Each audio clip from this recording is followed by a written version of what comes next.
Hi అండి. కమ్మటి సాంబార్ ఎలా చేసుకోవాలో చూపిస్తాను. చాలా ఈజీగా మన ఇంట్లో ఉండే వాటితోనే చేసుకోవచ్చు. ఒక క్యారెట్, ముల్లంగి, ఇంకా మునక్కాయలు కావాలంటే తెచ్చుకోండి, లేదంటే క్యారెట్ ముల్లంగితో చేసుకోవచ్చు.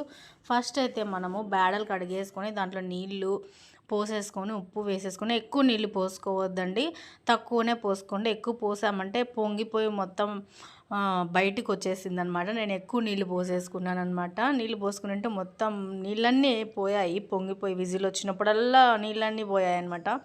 ఇలా క్యారెట్, ఇంకా వచ్చేసి ముల్లంగి, మనకు కావాల్సింది మునక్కాయలు, వంకాయలు, 2 బీన్స్ వేశాననమాట. నేను నా దగ్గర ఉండేది అదొకటి వేశాను. అదే పని ఏం తెచ్చుకోలేదు. కూరగాయలు తెచ్చుకున్నప్పుడు అదొకటి మిగిలించుకున్నాను అనమాట, సాంబార్ చేసుకోవాలని చెప్పేసి. ఇంకా వచ్చేసి ఇలా మనము పప్పు అయితే ఒక పక్క ఉడుకుతుంది కదా, దీనికైతే తిరబాత పెట్టేసుకుందాము. ఇక్కడ మనము ఆయిల్ వేసుకొని దీంట్లో తిరబాత గింజలు, ఇంకా జీలకర్ర కొంచెం వేసుకున్నాను, సపరేట్గా జీలకర్ర, పచ్చిమిర్చి, కరివేపాకు వేసుకొని దీంట్లో మనము సన్నగా తరిగిన ఆనియన్స్ కొన్ని, కొంచెం లావుగా తరిగిన ఆనియన్స్ కొన్ని వేసుకొని, ఒట్టిమిర్చి వేసుకొని మనమైతే తిప్పేసుకోవాలన్నమాట. దీంట్లో తెల్లగడ్డ ఒక 3-4 తెల్లగడ్డలు అయితే వేసుకోండి. ఇప్పుడు మనం పప్పు ఉడికించుకున్నాం కదా, దాన్ని అయితే దీంట్లో పోసుకోవాలన్నమాట.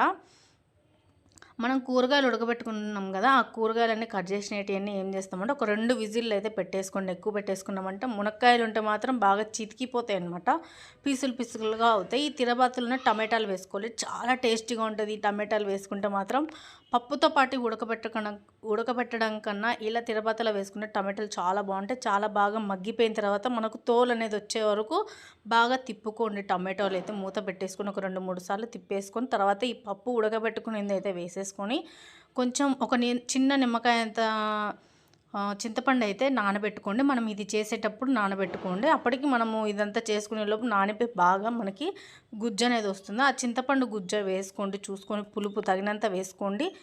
సాంబార్ పౌడర్ అయితే వేసుకోండి. దీంట్లో ఉప్పు, కారం అవన్నీ చూసుకొని వేసుకోండి. ఇలా అన్నీ వేసేసుకొని మంట పెట్టేసుకొని బాగా ఉడుకుతున్నప్పుడు ధనియా పౌడర్ వేసుకోండి, కొంచెం కొత్తిమీర కూడా వేసేసుకొని తిప్పేసుకొని బాగా ఉడకబెట్టుకోండి. బాగా ఒక 5 మినిట్స్ ఉడకబెట్టిన తర్వాత మనము ఈ కూరగాయలన్నీ వేసుకొని ఒక 5 మినిట్సే అనమాట. ఈ కూరగాయలు వేసిన తర్వాత ఎక్కువసేపు కూడా ఉడకబెట్టకూడదు, ఎందుకంటే ఇంకా మనకు క్యారెట్, ముల్లంగి ఎక్కువ ఉడకబెట్టినా కూడా అవి అట్లనే షేప్ అయితే మారవు. ఈ ముల్లంగి ఏం చేస్తాయి, ఈ మునక్కాయలు ఏం చేస్తాయంటే నలిగిపోతే చితికిపోతాయి అనమాట, సాంబార్ బాగుండదు. ఇలా లాస్ట్లో కొత్తిమీర చల్లేసుకొని సర్వ్ చేసుకొని తినేయడమే. వీడియో నచ్చితే తప్పకుండా లైక్ చేసి సబ్స్క్రైబ్ చేసుకోండి. Thank you for watching.